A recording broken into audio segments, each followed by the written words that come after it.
Què dius, Anna? Perquè no sé si suposo...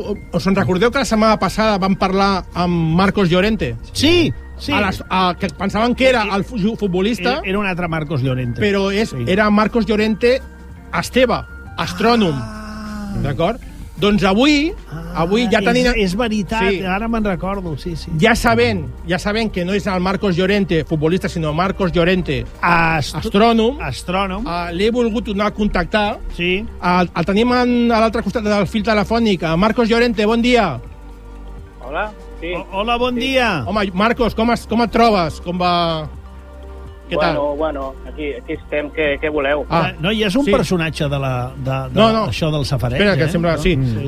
Marcos, perdona que molestem una altra vegada per aquest tema, però jo considero que és important i interessant que l'audiència de Ràdio Sant Boi conegui la teva opinió, perquè tu, Marcos Llorente Esteve, com a astrònom, voldria preguntar-te quina és la predicció que tu pots treure dels astres i dels planetes de qui guanyarà a la final del Mundial. Un astrònom és un astrònom i un astròleg és un astròleg. No, és astrònom, ell coneix això, ha de conèixer... Ell què és, astròleg o astrònom? Jo soc astrònom, no astròleg, No, clar, és que, a veure, t'ho dic perquè un astrònom no té res a veure amb l'astrologia. Però un moment, sisplau, no em tireu els carros a sobre. Què li estàs dient amb aquest home? Aquest home... 7 anys de carrera o 8, perquè li preguntis ara per... Però aquest home coneix la posició dels planetes i la posició dels estels. Està clar, doncs suposo que pot treure, si ha estudiat molts anys astronomia, pots treure... No sé, que ho contesti ell, però vaja. Marcos Llorente, et torno a preguntar. Quina és la teva predicció, segons la posició dels astres, sobre qui serà guanyador del Mundial? No ho sé jo. Vale, si és el que vols, jo et faig una predicció astrològica. És que jo ho trobo absurd, és com preguntar-li a un biòleg si creu que el punt de creu ha de ser cap a la dreta o cap a l'esquerra per fer... Jo confio en Marcos Llorente. No, mira, jo et faig una predicció, no pateixis. Va, vinga. Aviam, els astres em diuen que guanyarà Espanya.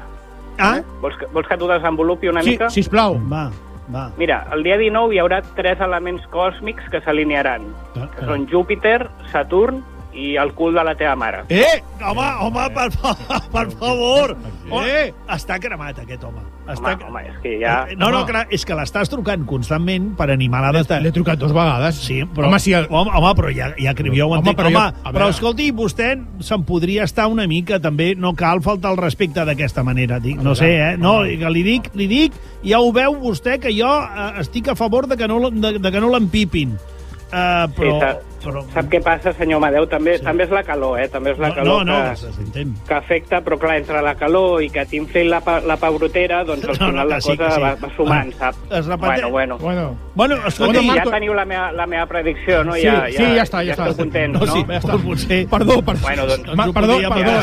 Perdó, Marc, no tornarem a molestar, perdona que no... Que vagi bé, Gràcies, Marcos Llorente. Una abraçada. Recordeu que sóc Marcos Llorente Esteve, ni futbolista ni astròleg, astrònom. No passarà més. No pateixis. No passarà més. No passarà més. No passarà més. Un altre que ens penja. Sí. Vaya dia. Que no passi més,